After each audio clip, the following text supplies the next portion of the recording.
Assalamualaikum warahmatullahi wabarakatuh. Di video kali ini kita mau bahas tentang tips menulis esai beasiswa LPDP untuk tahun 2022. Ikutin terus video ini sampai akhir. Untuk teman-teman yang belum subscribe, jangan tekan tombol subscribe, dan jika ada pertanyaan related to LPDP langsung ke komen di bawah. Oke, tips number one. Di bagian pertama itu bagian perkenalkan diri. Di sini teman-teman bisa memulai dengan hook yang menarik seperti perkataan orang tua atau quote-quote dari orang-orang terkenal, either itu dari Mahatma Gandhi atau bahkan tokoh-tokoh yang menurut teman-teman jauh menginspirasi teman-teman dalam mengambil sikap. Selanjutnya, teman-teman bisa langsung menjelaskan latar belakang pendidikan. Misal, teman-teman menyebutkan pendidikan S1-nya di universitas mana, mengambil konsentrasi penelitian tentang apa, dan apa saja kegiatan yang teman-teman lakukan selama di S1. Kemudian di paragraf selanjutnya, teman-teman bisa menuliskan latar belakang terkait dengan kegiatan volunteering yang kira-kira meningkatkan kemampuan leadership, kemampuan komunikasi, kemampuan manajemen, dan kemampuan negosiasi. Bahkan jika teman-teman mampu, silahkan cantumkan secara rinci ataupun secara detail mengenai program ataupun kegiatan teman-teman lakukan. Oke, di paragraf yang ketiga, teman-teman bisa menceritakan masalah yang teman-teman hadapi ketika berada di organisasi tersebut, dan kira-kira masalah itu juga masih relevan dengan apa yang ingin teman-teman lakukan.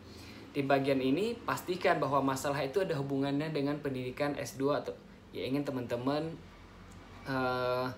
ambil, maupun karir yang ingin teman-teman gapai di masa yang akan datang. Tips yang paling penting ketika mengurai masalah ini adalah jangan sampai memilih masalah yang terlalu general seperti ingin memajukan pendidikan Indonesia. Tapi pilihlah satu yang paling detail dan paling mengena. Contoh, anak-anak di kampung saya tidak memiliki akses pendidikan yang hebat. Oleh karenanya, saya beserta teman-teman menginisiasi sebuah grup kelompok belajar untuk membantu mereka belajar bahasa Inggris, menyelesaikan PR-PR sekolah, dan lain sebagainya. Itu hanya sebagian contoh. Dan jangan milih masalah yang terlalu personal yang berkaitan dengan martabat keluarga. Contoh, di keluarga saya, ayah saya selalu membentak saya, ibu saya selalu memarahi saya. Oleh karenanya saya ingin mengambil psikologi supaya saya bisa mempelajari struktur karakteristik daripada manusia. Nah, ini jangan, karena teman-teman bisa merendahkan martabat keluarga. Padahal mencapai S2 salah satunya ingin meningkatkan martabat keluarga dan lain sebagainya. Dan tips yang tidak kalah penting pada saat penyelesaian masalah ini adalah pilih masalah yang kira-kira bisa diselesaikan 2 sampai dengan 3 tahun after completing the program ataupun setelah menyelesaikan study teman-teman. Jadi either itu small tapi make an impact dalam menyelesaikan masalah. Dan bagian selanjutnya ataupun di paragraf selanjutnya, teman-teman bisa menyebutkan solusi yang teman-teman tawarkan dari masalah yang disebutkan di atas. Sebutkan solusi ini either itu berupa program maupun lembaga yang teman-teman ikuti.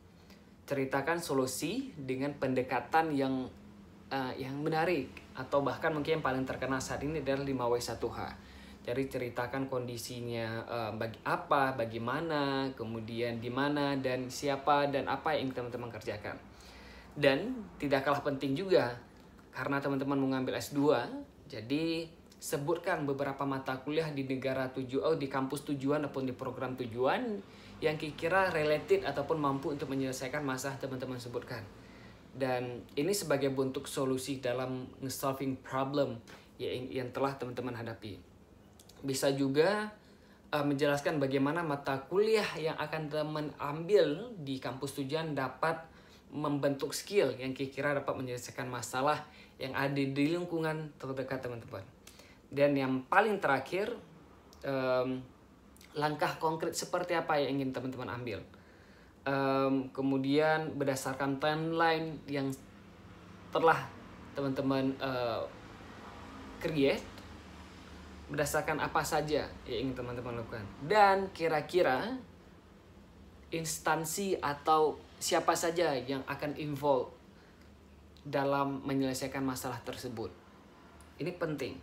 Dan tidak kalah penting lagi adalah bagaimana program ataupun beasiswa LPDP khususnya maupun beasiswa lain dapat menyelesaikan ataupun dapat berkontribusi untuk menyelesaikan masalah yang teman-teman hadapi dan tentunya memajukan Indonesia.